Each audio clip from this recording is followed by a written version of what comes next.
Hello, and welcome to Prime Sport Parenting 505, Raise Successful and Young Athletes. I'm really excited to be with you to share this course with you to help you become the best sport parent you can be.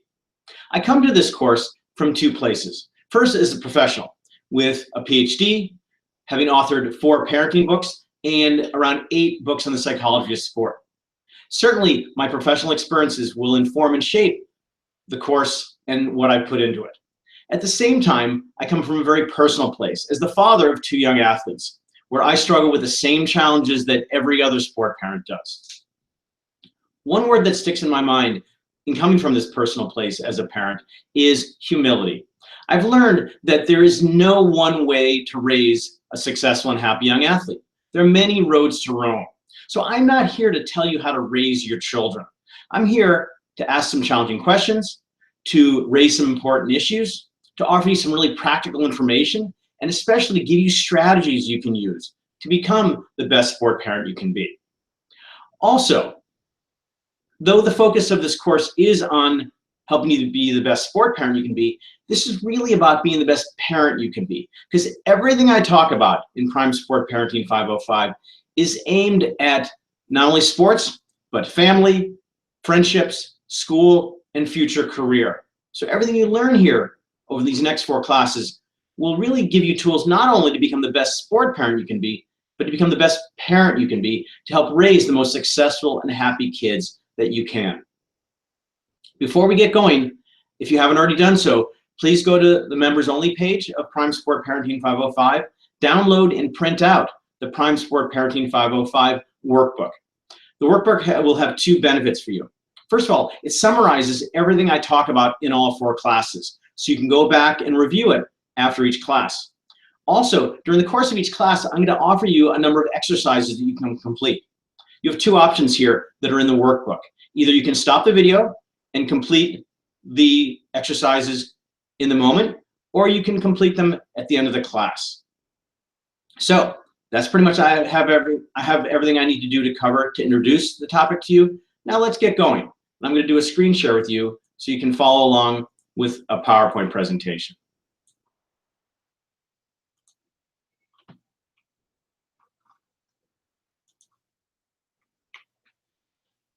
First thing is that clearly you have your kids involved in sports because you see that they provide an incredible opportunity, an incredible experience for them.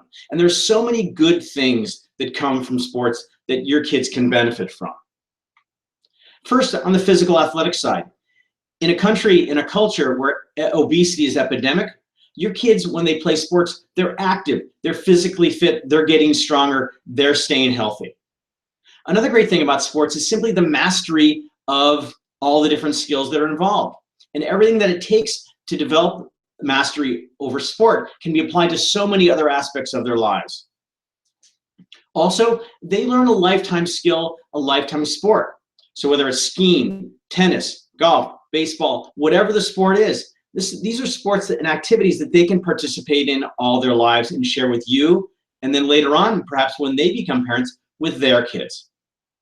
Also, sports, particularly at a physical level, but also psychological level, offer wonderful positive opportunity costs. Now, if you're not familiar with what opportunity costs are, it involves time focused on one area and devoted to one area is time not spent in another area. So when your kids are playing sports, they're being active, they're being healthy, they're interacting with other kids.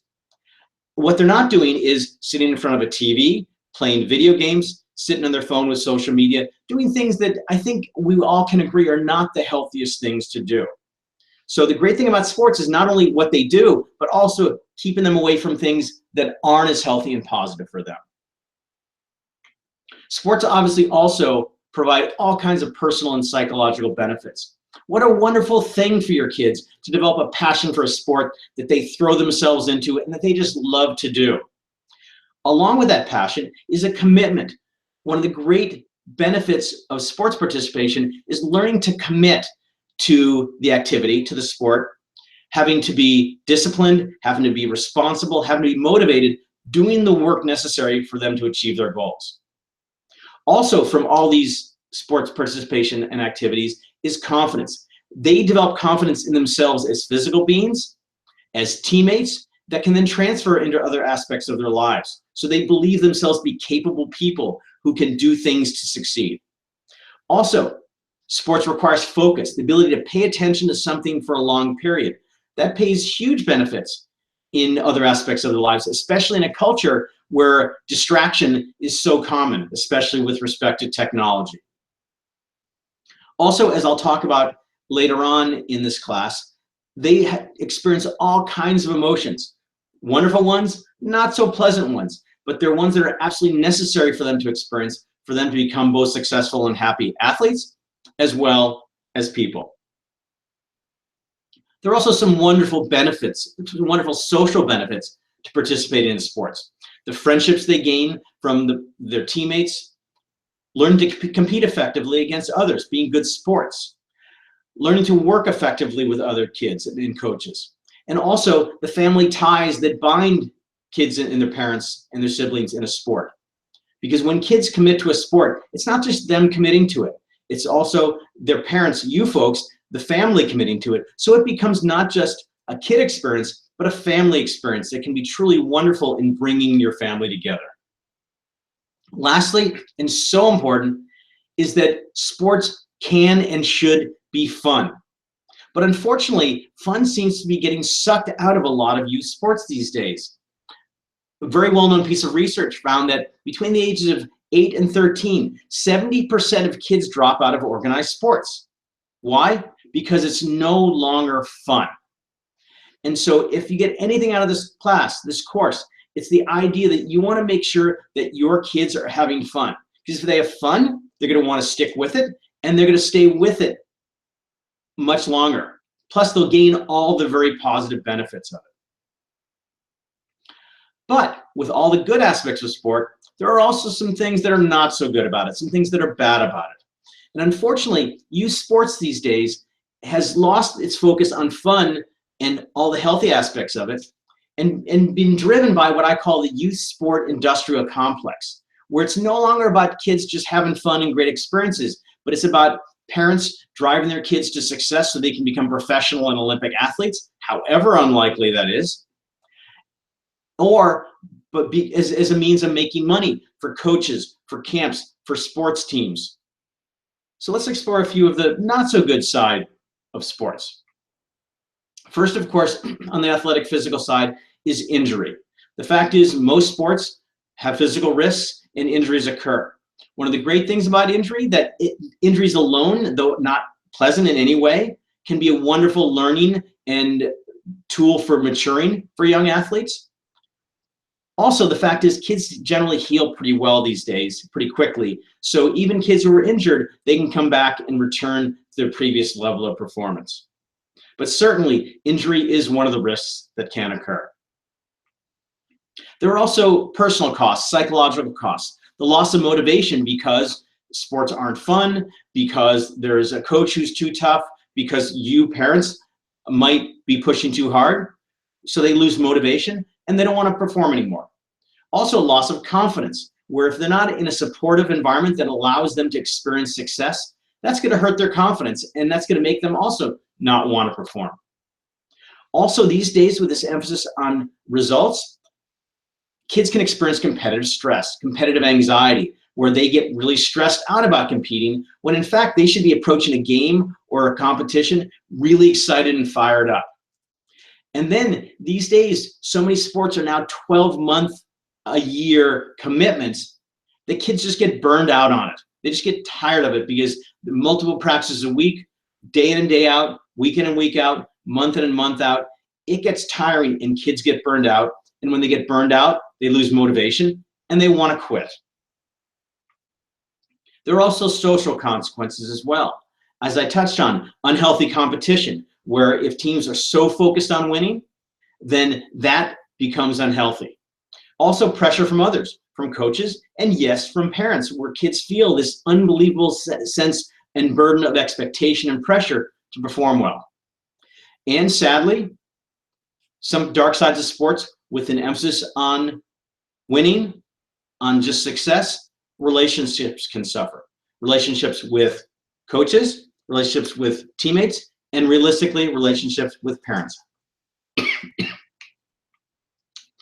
And then of course, the other side is from the good aspects of sports is that all of these bad things about sports, they end up making it simply not fun. And if it's not fun, your kids either might keep competing, but they're certainly not going to enjoy it, or they might decide it's time to quit. Ultimately, you want sports for your kids to be about love. Love for their sport, because where they they simply can't wait to get out there. They love to practice. They love to be with their teammates. They love to compete. Love for you. You want your kids' sports participation to strengthen your relationship with them, for them to love you even more because you are so supportive, so encouraging. And also love for themselves. You want your kids to come out of their sports participation feeling better about themselves, feeling great about themselves, really caring about themselves. Because if they feel that love for their sport, for you, and for themselves, they will find success. It might not be the professional Olympic ranks, but their sports participation will be a successful experience. And one thing I so want to emphasize is that it is up to you. You have the power alone to ensure that your kids have great experiences. So I want you to take this responsibility very seriously. Your goal is to make your kids' sports participation the most positive experience for them. And as I emphasize, this goal depends largely on you, your attitude, your emotions, how involved you get in your kids' sports participation. It starts with your values and attitudes towards sports. What value do you see in sports? What attitudes do you bring to your kids' sports participation? The emotions you express. How excited you get when your kids succeed. How disappointed you get when they don't perform up to your expectations. Your reactions to their experiences. Again, success, failure, struggles, highs and lows. And also, as I'll talk about in a later class in the course, the messages you send them. What messages do you communicate about their sports experience? Are they healthy and positive? Are they unhealthy and negative? So my challenge to you is, how can you accomplish this goal of making your kids' sports participation the most positive experience for them? Let's start with some exercises. 1, list the reasons why your children do sports. Why do you have your kids participating in sports? 2, what values, attitudes, and skills do you want them to get from sports? You have them participating in sports for a reason. What do you want them to get out of it? 3, what might prevent them from gaining these benefits? And they could be some of the negative things that I described earlier. And most importantly, what can you do better to ensure that they gain these benefits? You're welcome to stop the video now, use the workbook, and complete these exercises, or finish these exercises after the class.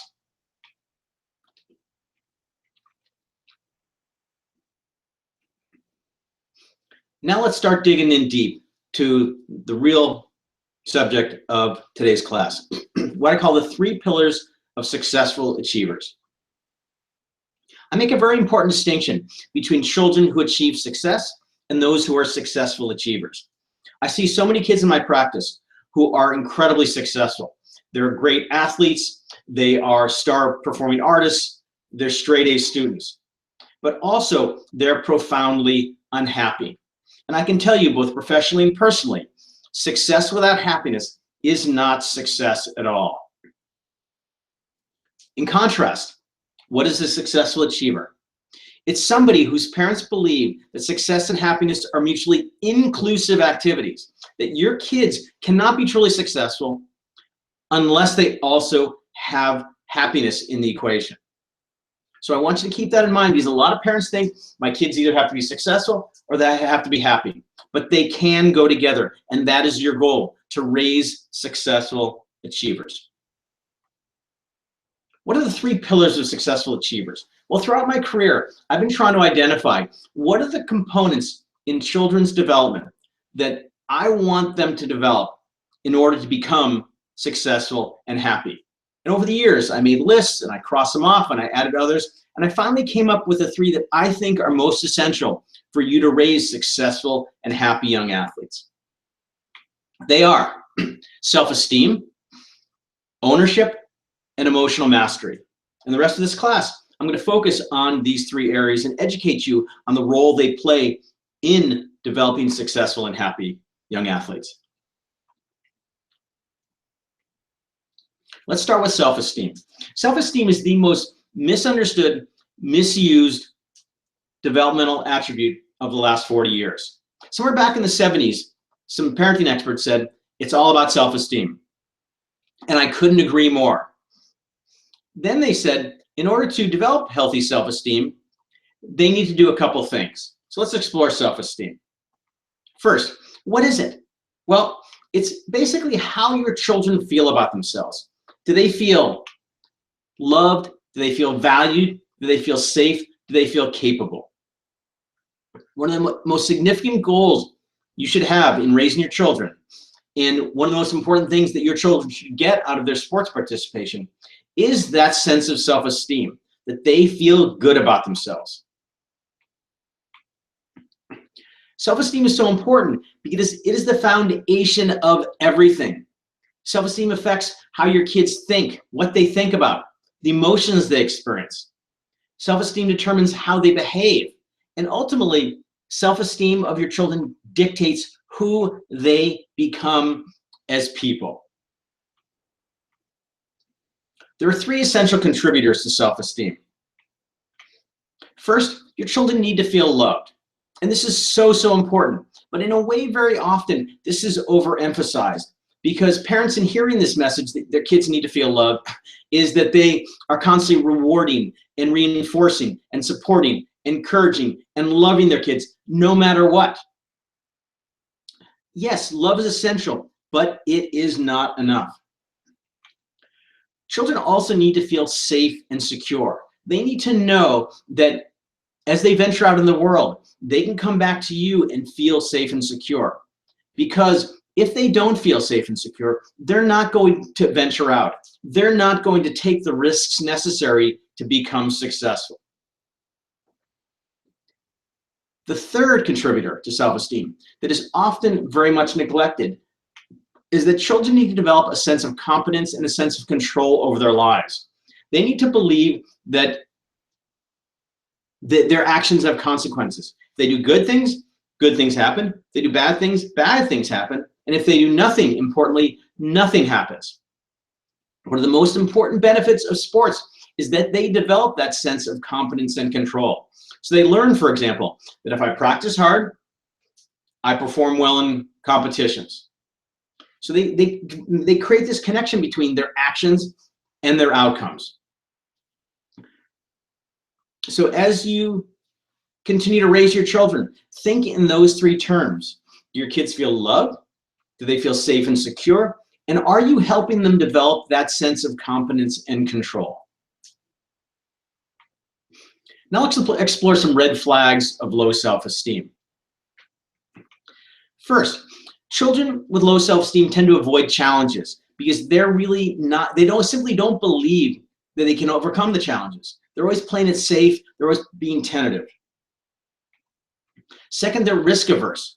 The fact is, in order for kids to become successful athletes or successful in anything in life, they need to be willing to take appropriate risks, push themselves and challenge themselves. And kids with low self-esteem typically are not willing to take those risks. Third, kids with low self-esteem often experience pre-competitive anxiety. So before a competition, they're really nervous. And this is because they don't feel that they're competent enough or capable enough to become successful. And it might very well be that they don't believe that if they are successful, that you will love them. And that will create a sense of insecurity and lack of safety and comfort. Kids with low self-esteem also give up easily because they simply don't believe they can become successful. So why try? Kids with low self-esteem are also extremely self-critical. They are tough on themselves. But because by being tough on themselves, that sort of prevents you from having to be tough on them. That's because that's what they think you're going to be. So they're really hard on themselves, which lowers their self-esteem even more. These kids also make excuses and blame others. They're unable to take responsibility for their performances, whether it's successes or their failures. If they fail, which often is the case because they avoid challenges, they're risk averse, they experience competitive anxiety, etc., they can't own that. So they have to blame others, and that's a way of protecting themselves. Lastly, they simply perform poorly in competition because of all these other components of their self-esteem. So it becomes a self-fulfilling prophecy where they set themselves up for failure, they perform poorly, and that reinforces their perceptions of themselves, their low self-esteem. There are also red flags in you that can lead kids to develop low self-esteem. First, prioritizing sports over family. If you are making sports so important, sacrificing siblings, your life, family experiences, that's sending the message that they expect a lot of you, and that can create the pressure that can cause them to crumble and not feel competent, not feel loved, not feel safe and secure. Also, micromanaging your kids. Of course, when your kids are young, you need to manage them. You need to make sure their bags are packed and they have the right equipment and they're ready to go. But as they get older, you want to let go of that. And even though your kids are capable of managing themselves, of packing their own bags, for example, taking care of their equipment, if you are doing it for them, you're sending the message to them that you don't trust them, that you don't think they're capable. So it's very important to be aware of the degree to which you're micromanaging your kids. Another red flag in you is comparing your children to others. The fact is, kids develop at different paces. So some kids start off really great in a sport and others are slow, but that doesn't necessarily say where they're going to be in a few years when it starts to matter. So I encourage you, never compare your children to others, especially ones who are better than them at the moment, because they simply might not be a few years later. Your point of reference for your kids is always where they're at and how they're progressing. A huge red flag is focusing on results. This is a message I'm going to communicate constantly throughout the 4 classes of Prime Sport Parenting 505. Your kids know that results matter. Your kids know that they live in a culture that it's all about results. If you're also communicating that message, that places a huge burden on your kids because they don't always have control over their results. You ideally don't want to talk about results at all. Also, think about the emotions you experience when your kids succeed and when you fail. A big red flag is if your emotions are stronger and last longer than your children's. So when your kids win, are you unbelievably excited beside yourself? When they fail, are you disconsolate? Are you incredibly upset? These emotions communicate an unhealthy message to your children that their results, how they perform in their sport, really matters. And that creates pressure. Lastly, conditional love. Whenever I talk about this topic, parents find it incredibly hard to believe that their kids could feel that they give them conditional love. And what I mean by conditional love is when the kids succeed, you lavish them with love and attention and gifts. And when they fail, when they don't live up to your expectations, you withdraw love or you're really angry at them. Yet I see so many kids in my practice who they believe that they are experiencing conditional love. Now, do you love your kids? Of course you do. Do you always express that love to them, especially in tough situations like failure? Not always, probably. But conditional love may be the biggest red flag, the greatest amount of harm you could cause in your children. So, how do you build self-esteem? Let's look at some practical steps. First, provide your kids with opportunities for success. An incredible way for your kids to develop that sense of confidence and control is for them to succeed. You can't tell your kids how good they are to build self-esteem. They need to experience success in their sports lives. Second, and this is a hard one for parents, allow your children to fail. Now, as parents, we hate to see our kids fail because they are upset and it's so hard on them. And yet, failure is absolutely essential for raising resilient kids, for helping them to gain that sense of confidence, and for them to ultimately find success. So I so encourage you, give your kids opportunities to fail and then support them in that failure. As I mentioned earlier, another key component to finding success and building self-esteem is taking appropriate risks. Because when your kids take appropriate risks, there's no guarantee, of course, that they will succeed. But these risks are essential for success, and they will find two things. And when they take risks, they do better. And when they take risks and things don't work out, they're still okay. So an incredibly powerful tool you can instill and an attitude you can instill in your children is to take risks. And if they work out, great. If they don't, that's okay too, but to continue taking risks. Let your kids decide. And this goes to ownership, which I'll talk about shortly. You want your kids to become a part of the decision-making process, what sports they want to play, what level they want to play, how often they want to play. The more kids can feel like they have decision-making capabilities about their sport, the more they'll feel that sense of confidence and control because they're making the decisions. Of course, you want to guide them and shape them, but bring them into the decision-making process. This is the opposite of what I talked about earlier. Focus on the process, not the results. Talk about what they need to do to perform their best. Work hard, be disciplined, focus, give their best effort. All these different things, because process is something that they have control over. And so that's another way you instill that sense of competence and control. Also, praise them the right way. One of the most common phrases you hear from parents is, good job, good job. Do you know anything of good job? I think it's lazy praise. I think it's worthless praise because it offers nothing of value. Think about what praise is for. Praise is intended to reinforce things that you want your kids to repeat. So telling them good job doesn't help them. If your kids are successful, you want to praise them by identifying what enabled them to become successful. So, Johnny, you had a great game today because you worked so hard in practice this week. Or, Susie, you won because you were so focused out there. In both cases, you're identifying what enabled them to become successful. And they're able to then make that connection. Oh my gosh, if I work hard or focus, I'm going to be more successful. You know what? I want to succeed in the future, so I'm going to do that in the future as well. Now let's explore some exercises you can do related to self-esteem. What level of self-esteem do you think your children have? Think about, do they feel loved? Do they feel safe and secure? Do they feel that sense of confidence and control? Second, in what ways have you strengthened or undermined your children's self-esteem?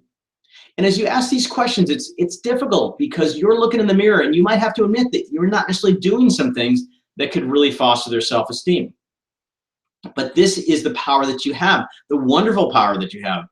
If you identify that maybe in some ways you're undermining your children's self-esteem, you can do things to change it.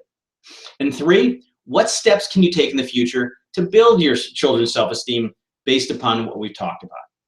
So again, you can either stop the video, complete the exercises now in the workbook, or do them after the class.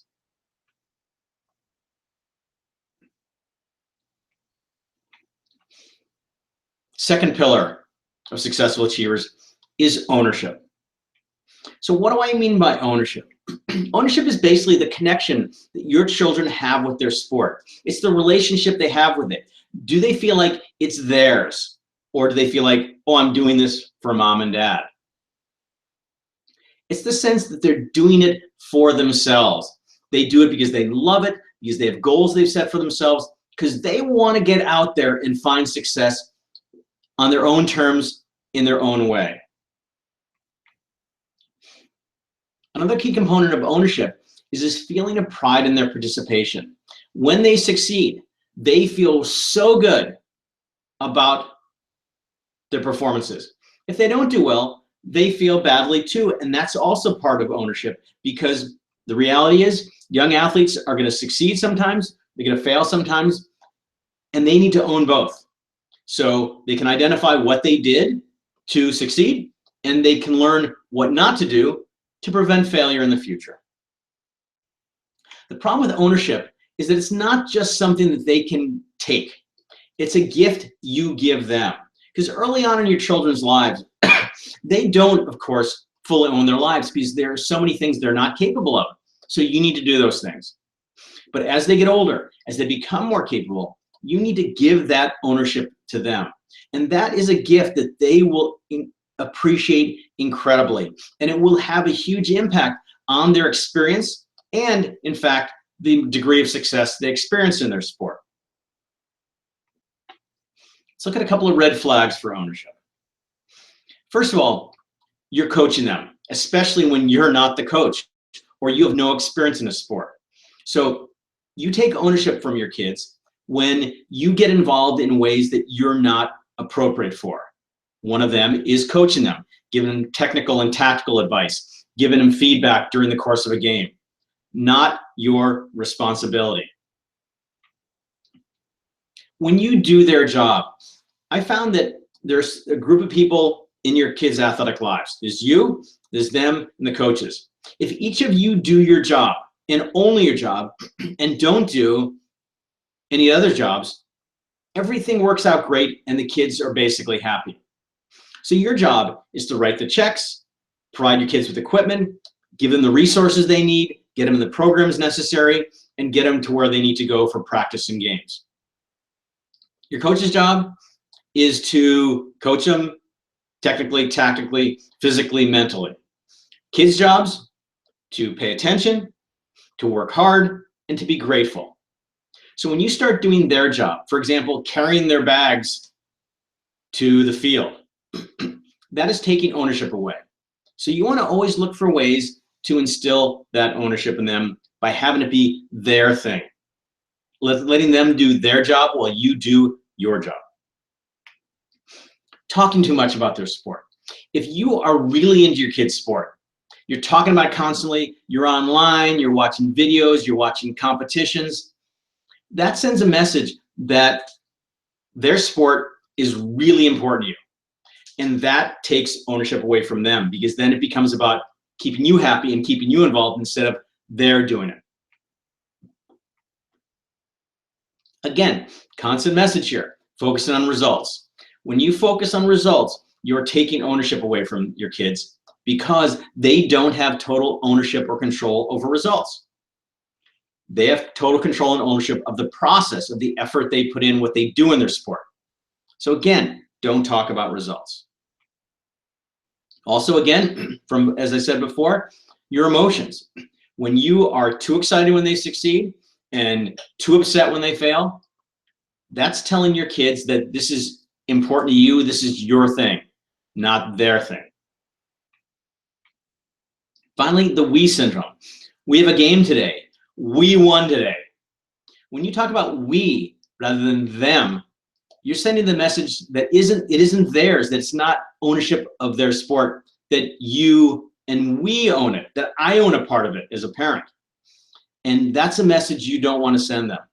So be careful and put your radar on for the words you use. Do you talk about we have a game today or we had a great performance today? Because it wasn't you out on the field performing. It was them. So let it be their thing. Let them own it. So how do you create ownership in your kids? A couple of things you can do. First of all, maintain perspective. Don't be seduced by the messages you get from the youth sport industrial complex telling you that your kids are going to be superstars, that they're going to become professional and Olympic athletes. In fact, I read a survey recently where they asked high school parents whether their kids would become professional or Olympic athletes. Do you know what percentage they said? 26% of parents thought their kids would become professional or Olympic athletes. Do you know what the actual statistic is? It's about 0.000001. So don't be seduced by the messages that your kids are going to be or have to be great athletes. Also, go under what I call the no superstar assumption. Go under the assumption that your kid will not be a superstar in their sport. And you might be thinking, no, my kid's going to be a superstar. But here's the thing. If you go under the assumption that your kid will not be a superstar, you remove that burden, that weight of expectation and pressure on them. So if you gave them good enough genes, if they develop a passion for the sport, if they work really hard, if they stay healthy and maybe have some good luck, maybe they can be superstars, because somebody's got to play in Yankee Stadium. Somebody's got to play in the Soccer World Cup. Somebody's got to be a star, the top of the podium at the Olympics. It could very well be your kids. But by going under this no superstar assumption, you actually increase the chances of that happening, because they will own it. They will want to do it. They'll want to pursue those big goals. Make sports about them, not about you. Make sure that your kids are participating in sports because of all the great things they're getting out of it and because they love to do it, not because you want them to do it. They have to do it because of you. Let your children take responsibility for their sport. Yes, again, there are certain things you need to take responsibility for, but make sure you know what their job is and make sure they do that job. Whether it's taking care of the equipment, packing their bags, carrying their gear to practice, whatever it might be, anything that they're capable of taking responsibility for, let them take responsibility. As I touched on earlier, involve them in the decision making. If your kid is really committed to their sport, let them begin to make some of the decisions about what they do, whether it's the teams they're on, how often they practice, what kind of off-season opportunities that they have. The more they feel that they can make decisions, the more ownership they'll experience. Just do your job. As I said earlier, everybody has a job to do.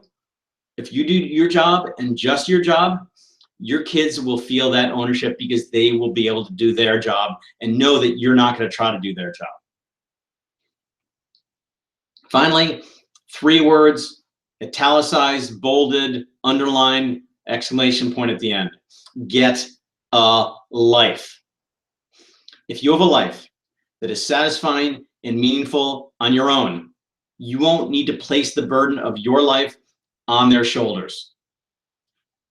If you have a life that gives you the warm fuzzies, then you liberate your kids to simply pursue their sport, to own it for their own reasons.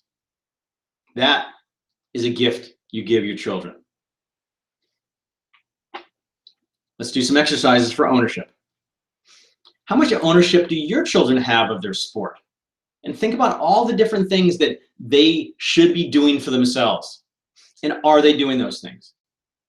Second, in what ways have you strengthened or undermined your children's ownership of their sport? And again, hard to look in the mirror and have to admit, but really be honest with yourself. Third, what steps can you take in the future to create more ownership in them? Ways to allow them to make decisions, take more responsibility for their gear, for packing their bags, all those other things. And what you can do maybe to back off that would allow them to gain more ownership. Again, you can either stop the video and complete the exercises in the workbook now, or wait till after class. The third pillar of successful achievers is emotions. Emotions is an area that plays such a vital role in your children's sports participation, and yet is often very much neglected. The fact is, sports produce incredibly powerful emotions. Think about when they succeed, the excitement, the joy, the pride, the exhilaration. And also, when they fail to achieve their goals, disappointment, sadness, anger, frustration, despair. As much as we hate to see our kids experience those emotions, we want them to experience those emotions. Why? Because emotions are two sides of the same coin. As parents, we hate to see our kids feel bad, and we love to see them feel good. But your kids can't experience the happiness, joy, and excitement unless you allow them to feel the disappointment, hurt, sadness, and frustration. You also want to develop in them emotional mastery. Now, emotional mastery is not the absence of feeling.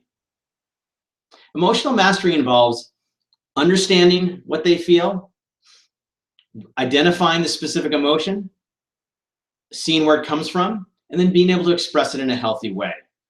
You want your kids to develop emotional mastery, and the only way to do that is to allow them to experience emotions, because emotional mastery is absolutely essential for success and happiness in both sports and life in general. So again, allow your kids to fully experience their emotions. Don't placate, don't assuage, don't distract them when they're upset. Let them feel bad. Then identify the emotions they experience. Are they really feeling anger, or is it really fear or frustration or worry or sadness? Help them label their emotion. Then help them understand where it came from. What exactly caused this emotion?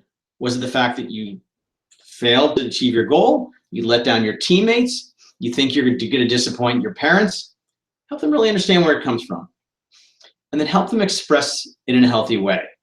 This is at the heart of emotional mastery. Again, not the absence of emotions, but being able to recognize the emotions, understand them, and then describe them in an emotional way. Express them in a healthy way. Some red flags for emotions. Competitive anxiety. If your kids get really nervous before a competition, that should be a little warning signal that there's something going on emotionally that's leading to this. And competitive anxiety is usually associated with fear of something. Most often, fear of failure. Emotional overprotection. As I said earlier, as parents, we hate to see our kids feel bad, so we want to do everything to protect them. But by overprotecting them, by trying to prevent them from feeling bad, you actually hurt them, because only by experiencing emotions do they learn how to deal with them. Do they develop the skills necessary to handle them in a healthy way? Extreme or out of control emotions. When your kids get upset or fail, do they get unbelievably upset, way out of proportion to the situation? Do they get incredibly angry and frustrated, or incredibly disconsolate and sad? Another red flag. Fear of failure, a big topic that I'll be talking about at a later point. Fear of failure is epidemic in our culture, and it is an obstacle that I see so often in my practice that keeps kids from becoming successful and happy. Lastly, just unhappy successes. A lot of kids that come to me, they come not because they need to perform better because they're already really successful, but because they are profoundly unhappy. And as I said earlier in describing successful achievers, success without happiness is not success at all. So how do you help your kids develop emotional mastery? One of the great gifts you can give your kids is to know your emotional baggage. As human beings, we bring a lot of good stuff from our upbringing, but let's be realistic, we also bring some emotional baggage. And it might be anger from upbringing, or fear, or doubt, or worry. And if you don't know your emotional baggage, the chances are you will pass that emotional baggage on to your kids. What a gift you give them by not giving them your emotional baggage. They'll get their own, that's part of life. So the one thing I so encourage you to do, if you haven't already done so, is figure out what your emotional baggage is. What kind of unhealthy messages are you sending them about that? And you can do that through psychotherapy, through group work, through reading. I don't care how you do it. Identify your emotional baggage and do your best to not give it to your kids. Second, be a healthy role model. If you want your kids to be able to have emotional mastery, the best thing you can do is have it yourself. So when you get frustrated or angry, you express it in a healthy way. If you feel sad or disappointed, you send your kids good messages about how you handle it. You have such a powerful impact simply based upon who you are and how you deal with your emotions. Allow your children to feel all emotions. Again, as parents, we hate to see our kids feel bad. You must allow your kids to feel bad, because only if by allowing them to feel bad are they also allowed to feel good and able to fully experience all their emotions. Also, engage in emotional coaching. So when your kid's upset, sit down with them. What emotion are you feeling? What caused it? How can you express it in a healthy way? Just like your kids in the sports are coached on technique and tactics, how to perform better, you can coach them emotionally to help them develop that emotional mastery. Finally, be real about emotions. When your kids are down, when they've experienced failure, don't say, oh, there's nothing to worry about, or it's not a big deal. It's a big deal for them. Acknowledge their emotions. So you're feeling really upset now because you struck out. Or you sound really frustrated because you just can't get that new technique. Be real, acknowledge the emotions, make it okay for your kids to feel that way.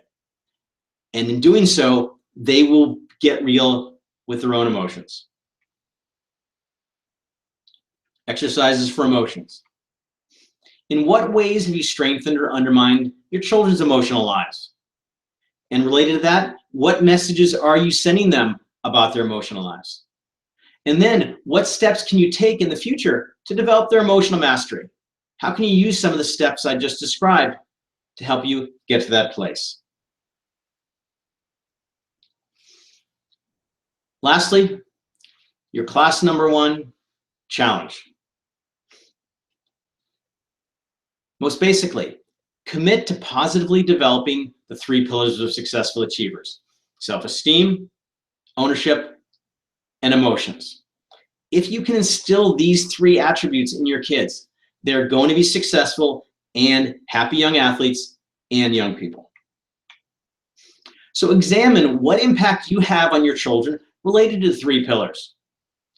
Again, look in the mirror and really see who you are and what messages you're sending to your children.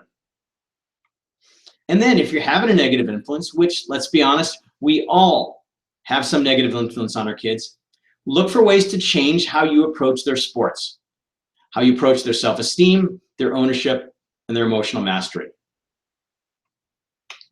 With that said, thanks for the class. See you next class. Remember to review your notes, and I will see you in class number 2.